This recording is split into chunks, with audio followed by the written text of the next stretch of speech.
ओम श्री गणेशाय नमः। आप सभी का दिन शुभ हो और गणेश भगवान की कृपा सदा आप सभी पर बनी रहे। आज सुनिए पौष मास महात्म्य में आगे का वृतांत। इससे पहले के अध्याय में आपने जाना था कि किस प्रकार नंदिकेश्वर ने कार्तिकेय जी से साथ चलने को कहा, जो कि कृत्तिकाओं के पास थे।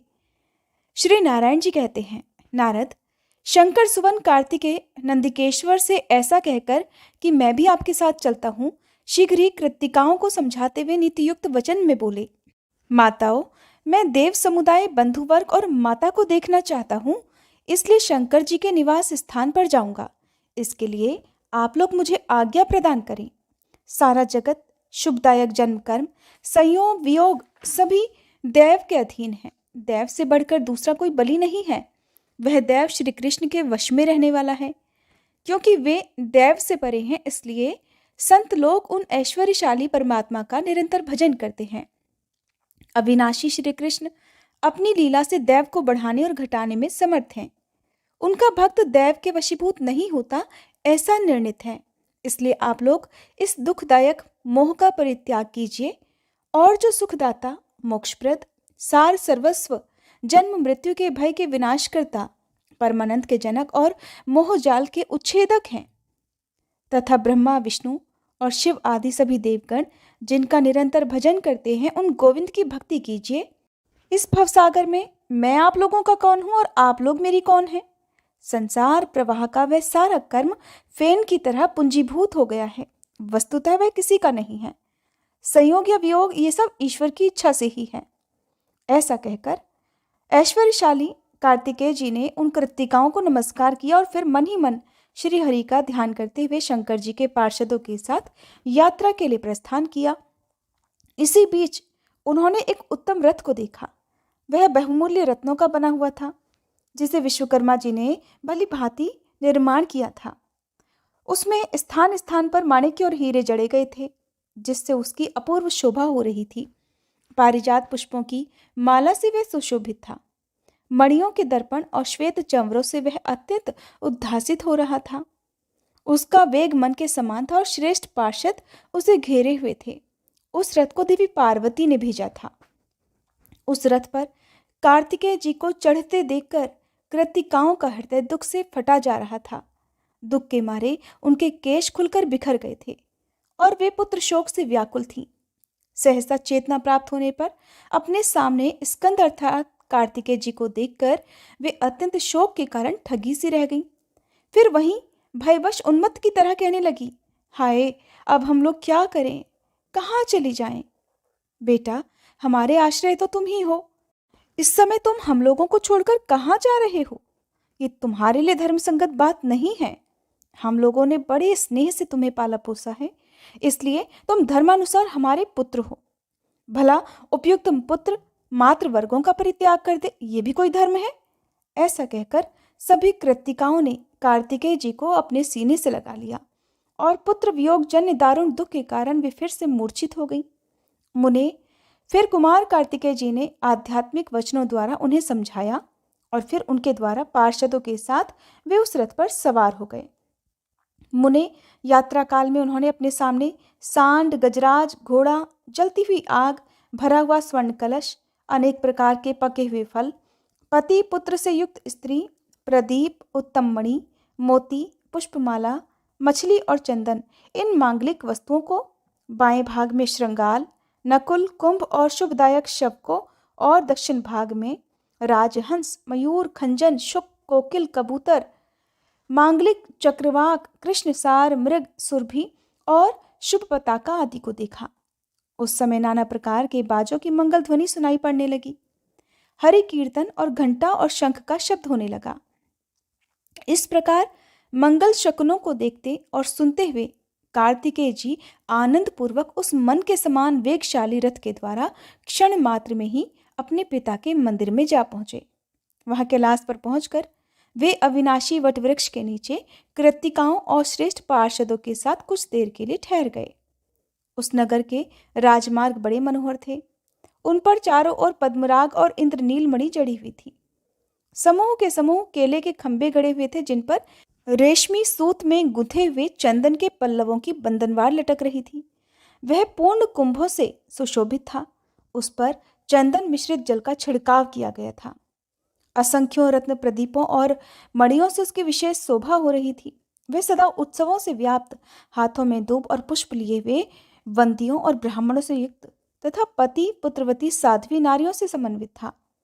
समस्त मंगल कार्य करके देवी पार्वती, लक्ष्मी जी, सरस्वती जी, दुर्गा, सावित्री, तुलसी, रति, अरुंधति, अहिल्या, दिति, सुंदरी तारा, अदिति, शत्रुपा, शची, संध्या, रोहिणी, स्वाहा, अनुसुईया, संज्ञा, वरुण पत्नी, आकुति, प्रसूति, देवहूति, मेनका, एक रंग तथा एक प्रकृति वाली मैनाक पत्नी वसुंधरा और मनसा देवी को आगे करके वहां आई।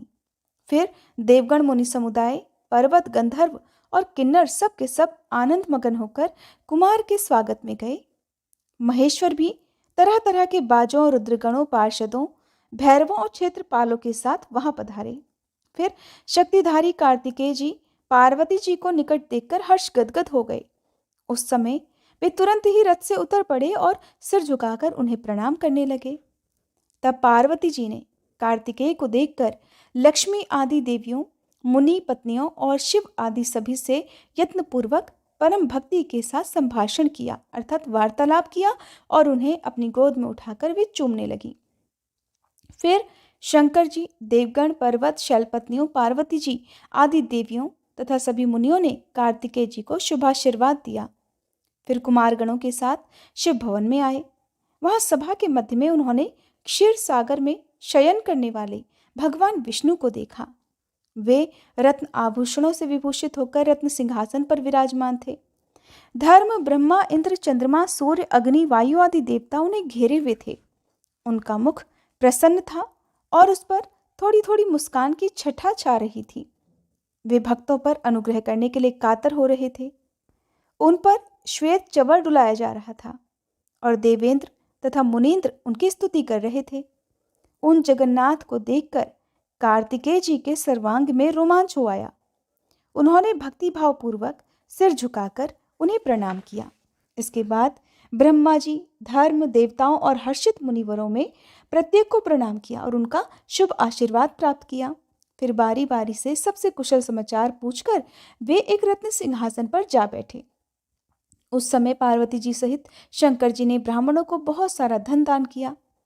श्री नारायण जी कहते हैं, नारद, फिर जगदीश्वर विष्णु जी ने प्रसन्न मन से शुभ मुहूर्त निश्चय करके कार्तिकेय को एक रमणी सिंहासन पर बिठाया और कौतुकवश तरह तरह के झांझ, मंजीरे और यंत्रमय बाजे बजवाए।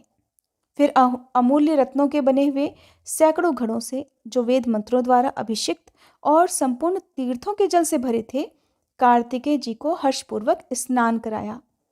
फिर कार्तिकेय जी को प्रसन्न मन से बहुमूल्य रत्नों द्वारा निर्मित किरीट, 2 मांगलिक बाजूबंद, अमूल्य रत्नों के बने हुए बहुत से आभूषण, अग्नि में तपाकर शुद्ध किए हुए 2 दिव्य वस्त्र, क्षीर सागर से उत्पन्न हुई कौस्तुभ मणि और वनमाला दी।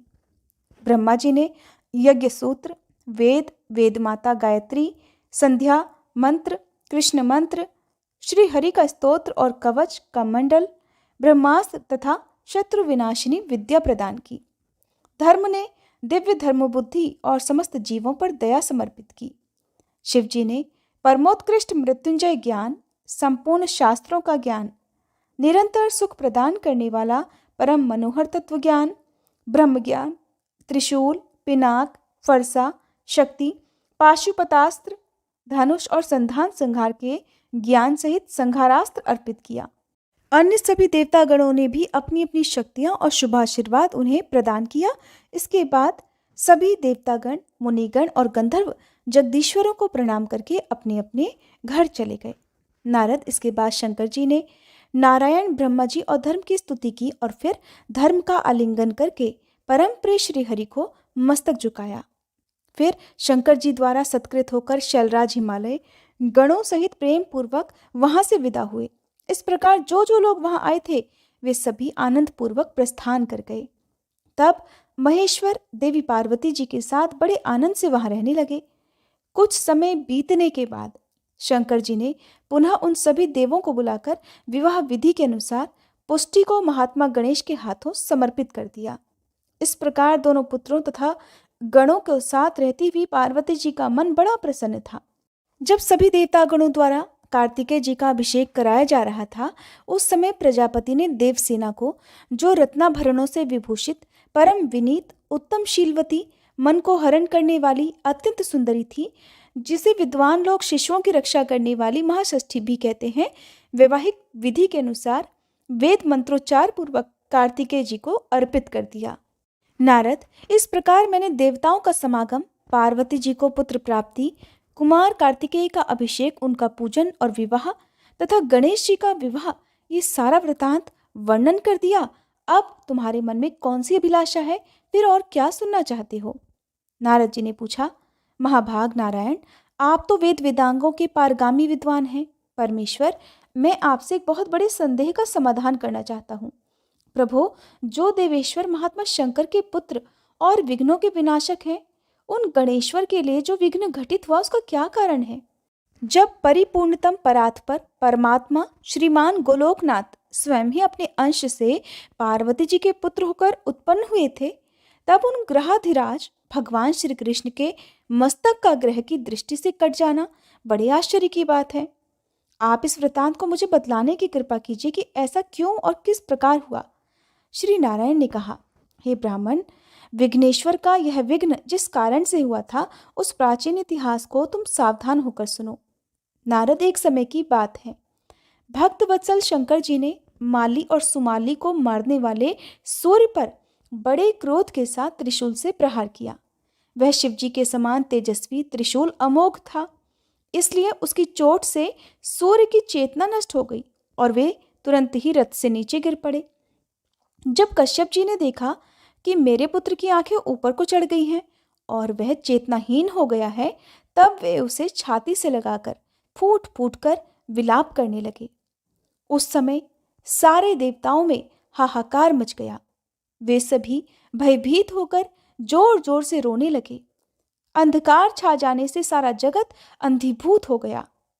तब ब्रह्मा जी के पौत्र तपस्वी कश्यप जी, जो ब्रह्म तेज से प्रज्वलित हो रहे थे, अपने पुत्र को प्रभाहीन देखकर शिवजी को शाप देते हुए बोले, जिस प्रकार आज तुम्हारे त्रिशूल से मेरे पुत्र का वक्ष स्थल विदीर्ण हो गया है, हे शिव, उसी तरह तुम्हारे पुत्र का मस्तक भी कट जाएगा। शिवजी आशुतोष तो है ही, अतः क्षण मात्र में ही उनका क्रोध चला गया। तब उन्होंने उसी क्षण ब्रह्म ज्ञान द्वारा सूर्य को जीवित कर दिया। फिर जो ब्रह्मा विष्णु और महेश के अंश से उत्पन्न है, वे त्रिगुणात्मक भक्त वत्सल सूर्य चेतना प्राप्त करके पिता के समक्ष खड़े हो गए। फिर भक्ति पूर्वक पिताजी को तथा शंकर जी को प्रणाम किया। साथ ही पिता द्वारा किए गए शंभु के शाप को जानकर वे कश्यप जी पर ही क्रुद्ध हो गए, जिससे उन्होंने अपने विषय को ग्रहण नहीं किया और क्रोध में आकर यूं कहा कि ईश्वर के बिना ये सब कुछ तुच्छ, अनित्य और नश्वर है। इसलिए विद्वान को चाहिए कि वे मंगलकारक सत्य को छोड़कर अमंगल की इच्छा कभी ना करे। इसलिए अब मैं विषय का परित्याग करके परमेश्वर श्री कृष्ण का भजन करूंगा। यह सुनकर देवताओं ने ब्रह्मा जी को प्रेरित किया। तब उन प्रभु ने शीघ्रतापूर्वक वहां पधारकर सूर्यदेव को समझाया और उन्हें उनके कार्य पर नियुक्त किया। फिर ब्रह्मा जी, शिव जी और कश्यप जी आनंद पूर्वक सूर्य को आशीर्वाद देकर अपने अपने भवन को चले गए। इधर सूर्य भी अपनी राशि पर आरूढ़ हो गए। उसके बाद माली और सुमाली व्याधिग्रस्त हो गए। उनके शरीर में सफेद कोढ़ हो गई, जिससे सारा अंग गल गया, शक्ति जाती रही और प्रभा भी नष्ट हो गई। तब स्वयं ब्रह्मा जी ने उन दोनों से कहा कि सूर्य के कोप से ही तुम दोनों हतप्रभ हो गए हो और तुम्हारा शरीर भी गल गया है, इसलिए तुम लोग सूर्य का ही भजन करो। फिर ब्रह्मा जी उन दोनों को सूर्य देव का कवच, स्तोत्र और पूजा की सारी विधि बतलाकर ब्रह्मलोक को चले गए। फिर वे दोनों पुष्कर में जाकर सूर्य देव का भजन करने लगे। वहां वे तीनों काल अर्थात सुबह, दोपहर, शाम स्नान करके भक्ति पूर्वक उत्तम सूर्य मंत्र के जप में तल्लीन हो गए। फिर समयानुसार सूर्य देव से वरदान पाकर वे पुनः अपने असली रूप में आ गए। इस प्रकार नारद, मैंने ये सारा वृतांत वर्णन कर दिया। अब और क्या सुनना चाहते हो? तब नारद जी ने श्री नारायण मुनि से जो कुछ भी पूछा उसका वर्णन आप अगले अध्याय में सुनेंगे। अगर आपको ये वीडियो पसंद आई हो तो प्लीज़ वीडियो को लाइक जरूर कीजिएगा।